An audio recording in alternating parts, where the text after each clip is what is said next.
Hey y'all, what up?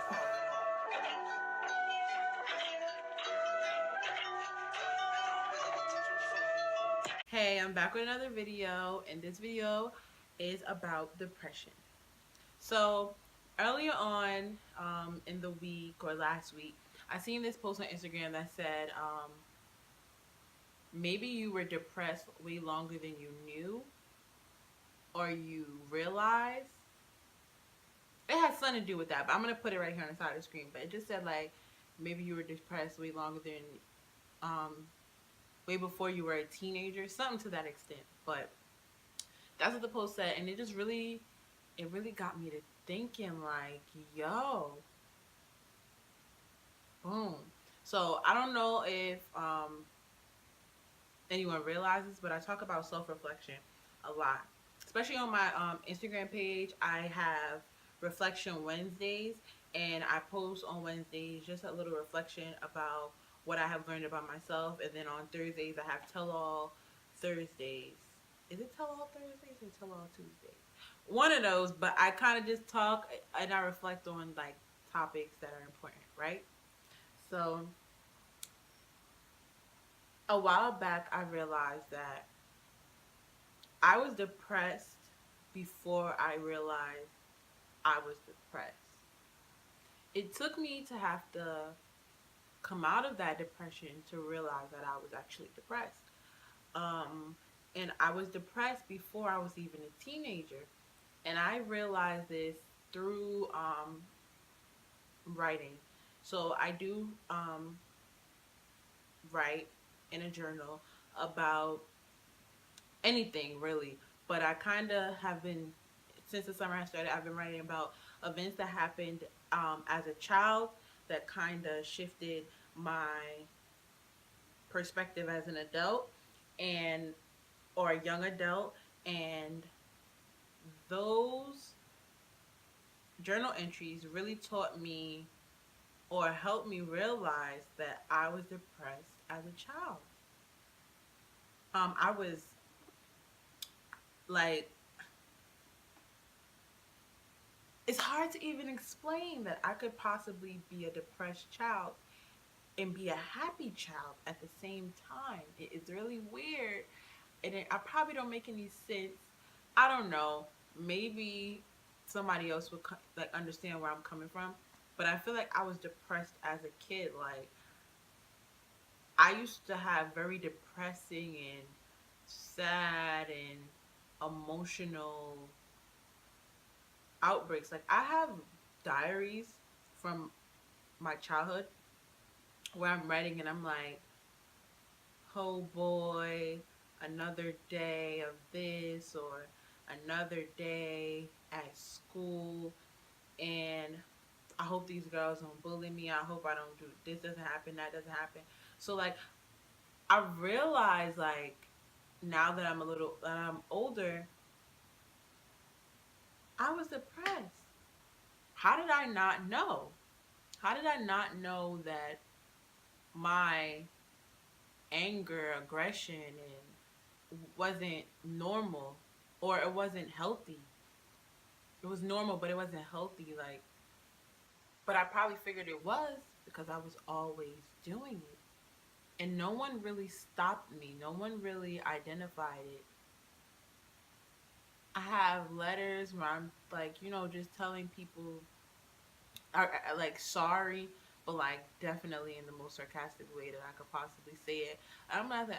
I'm just like just going back and reading all that stuff and just evaluating those points in my life, and I'm just like, yo, like even reading some of the diary entries I have, I'm just like,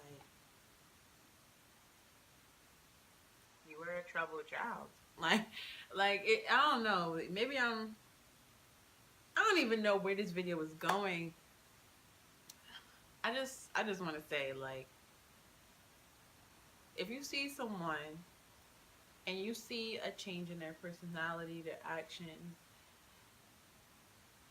please reach out to them. Please talk to them. Please just tap them on their shoulder and be like, I'm here for you if you want to talk, if you're going through something.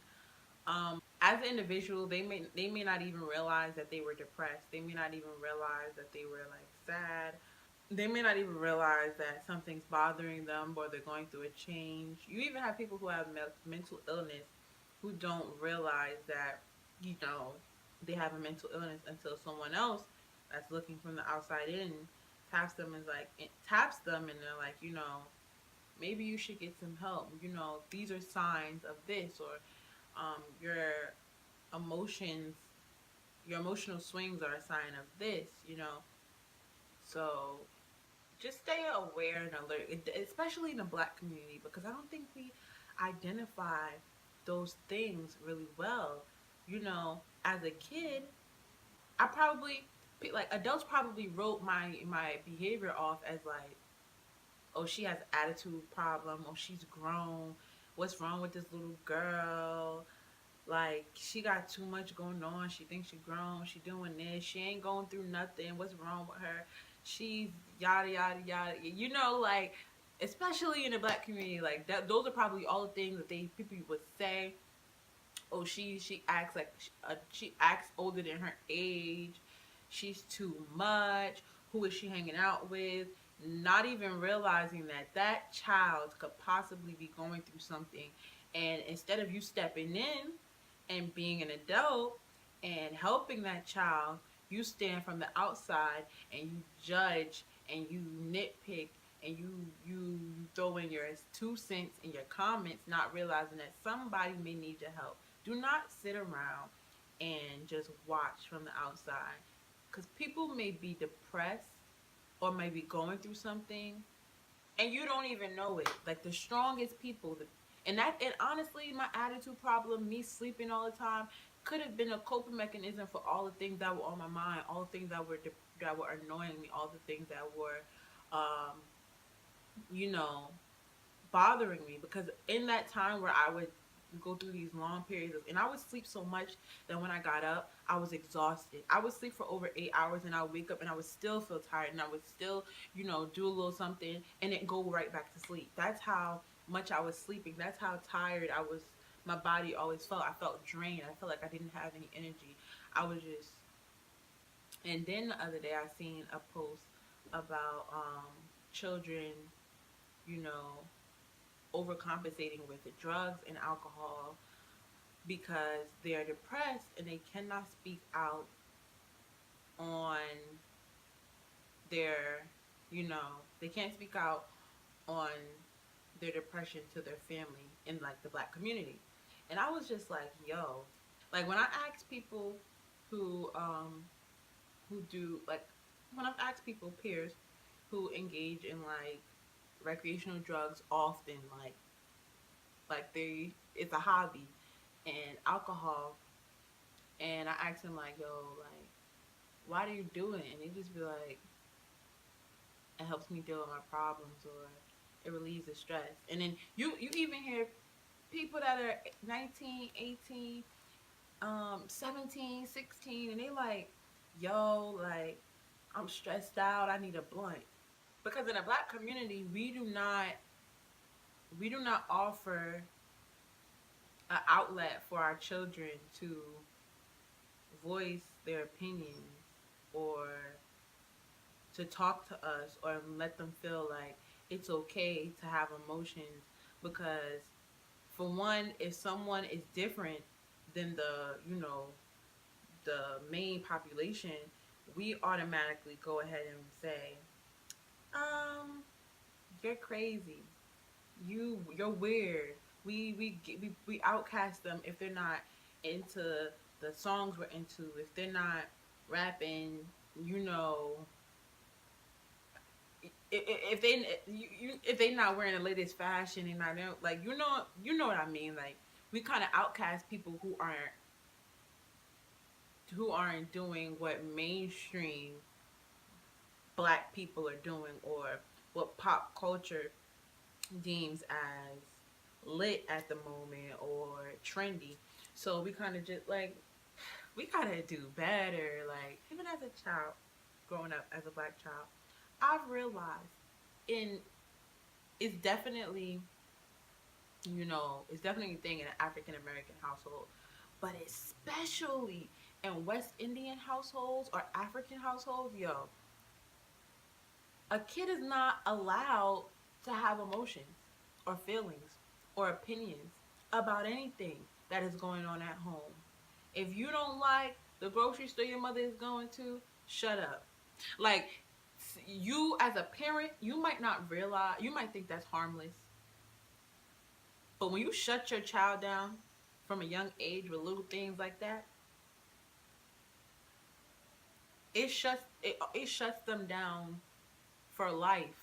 Like things like that build up. If every time I voice my opinion or I talk or I say anything, you shut me down and you're like, no, I'm the parent. No, you don't have a say so. No, you're too young. No, no, no. I'm never going to want to talk to you about anything. Why do you think kids don't come to their parents about things like sex? They don't talk to their parents about the peer pressure they're feeling from their friends.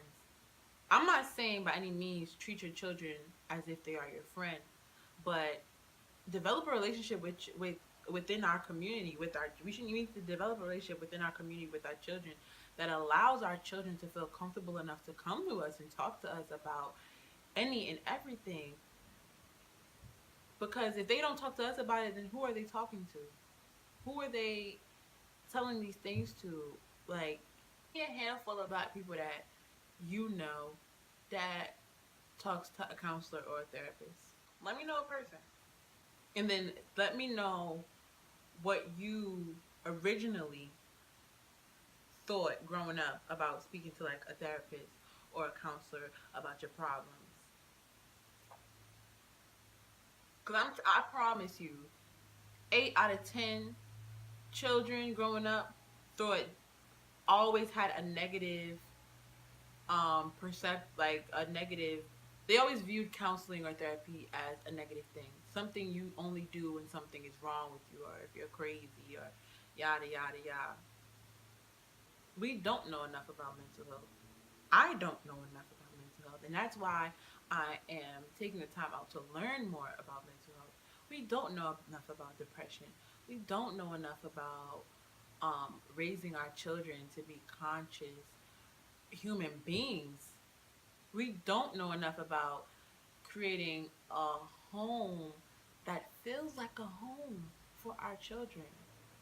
We don't. And as a community, as people, we have to definitely reevaluate ourselves to make a difference on our community. There's no way you can work on the community before you work on yourself.